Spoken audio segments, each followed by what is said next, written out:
This is TechCrunch. The data center industry is expanding rapidly to keep up with the flywheel growth of AI. While these data centers are necessary AI infrastructure, they store an AI company's compute. They are expensive to build, seemingly more so to run, and they are a huge energy suck. Startups are looking to make data centers more efficient and sustainable, but it isn't that simple. The global data center market is estimated to be worth $301 billion, according to P&S Intelligence, and predicted to more than double into a $622.4 billion market by 2030. Data centers consume about 4% of the total power in the U.S. today, according to the Electric Power Research Institute, and it's predicted to more than double to 9% by 2030.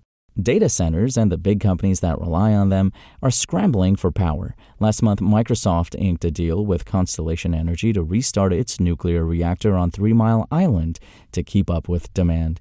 In tandem with the increase of data centers is the growth of the number of startups looking to solve the data center industry's energy crisis and environmental impact. Startups like InCooling and Submer are looking to tackle the space by cooling down existing data center technology so they produce less heat. Others, like Phaidra, are using software to help data centers more efficiently manage their cooling.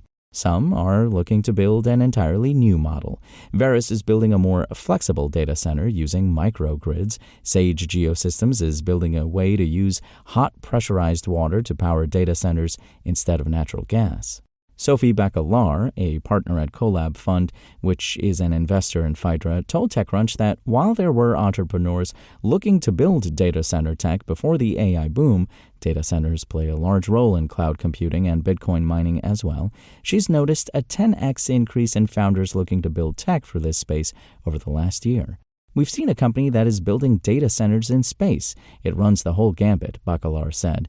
Whenever you have such an obvious problem in supply and demand, it's natural you will see a lot of entrepreneurs eager to tackle the issue from different angles. But although data centers are expanding quickly and will need solutions to be more efficient, that doesn't mean startups should think it will be easy to get their tech adopted.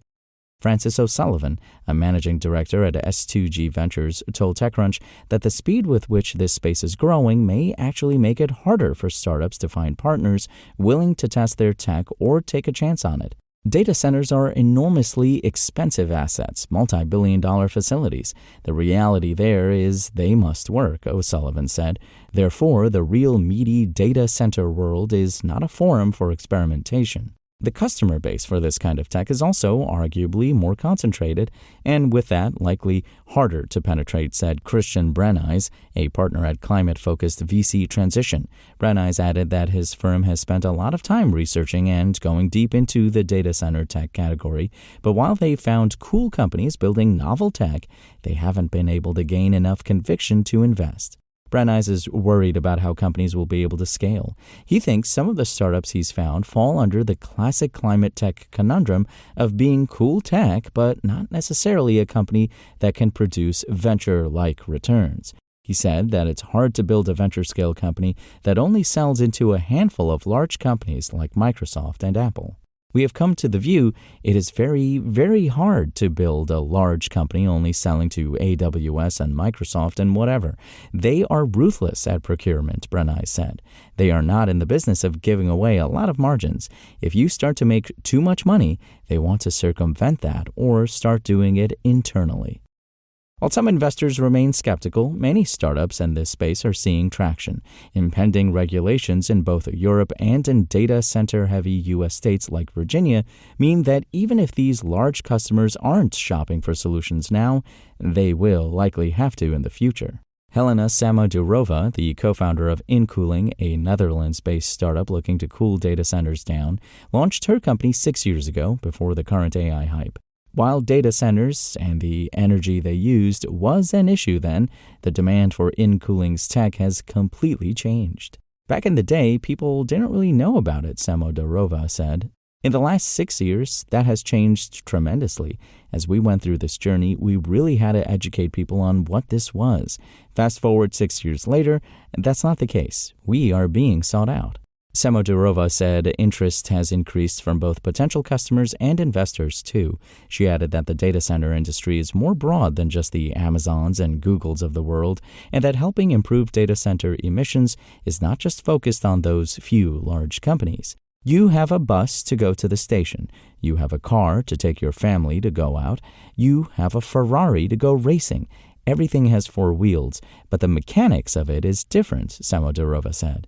We provide cooling solutions or computing solutions to fix whatever bottleneck you are. O'Sullivan said that for him, while a lot of data center tech is a bit too nascent to get excited about at the moment, there are other categories of companies to back that help solve some of the same issues data center tech is aiming for. One is solving the issues involved with getting the actual energy to the data center and making sure that power grids can handle that level of power. For startups focused on data centers, adoption might just be too early for some of the category's earliest entrants. Unlike in cooling, many companies have just been founded in the past few years. While the data center tech market may be in its earliest innings, AI and the data centers needed to power the industry aren't going away anytime soon. I think the main point to consider is there is a real urgency here, Bakalar said. The growth is really outpacing the current infrastructure that we have. We need newer, better, faster ways to achieve the promise we have heard about AI. TechCrunch is an AI-focused newsletter. Sign up via a link embedded in the text version of this article to get it in your inbox every Wednesday.